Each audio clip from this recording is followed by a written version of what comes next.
আল্লাহ, ও আল্লাহ, তুমি তো জানো আমার দুনিয়ায় কেউ নাই।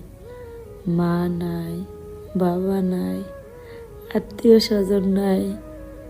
আমার একজন স্বামী, হ্যাঁ না, ডাইনও চিনে না, বামও চিনে না। তুমি তো জানো আল্লাহ, তুমি তোমার অনেক কষ্ট দিছ, আর তোমার কষ্ট আমি অনেক বড় নিয়ামত মনে করি। তোমার কষ্ট আমি খুব খুশি, তোমার কষ্ট পাইয়া। ও আল্লাহ, এবারে কষ্টটা না আমি একটু মানতে পারি নাই। কত ভাতের অভাব, কত কাপড়ের অভাব, কত খাওয়ার অভাব, কত কিছুর অভাব আমি না সহ্য করছি। তুমি না দেখছো আল্লাহ, তোমার আমি একটা কথা কই,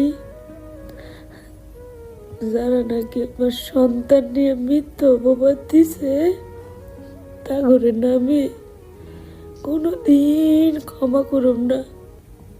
আমার পক্ষে সম্ভব না তা করে ক্ষমা করা। আমার না দুনিয়ায় তো কেউ নাই, আমি তো তোমার কাছে বিচারটা দিলাম, তুমি তো বিচার কইরো, কারণ তুমি ছাড়া আমার কেউ নাই। আর তোমার বিচার অনেক ভয়ঙ্কর হয় শুনছি, যার কেউ নাই তার পাশে তুমি থাকো।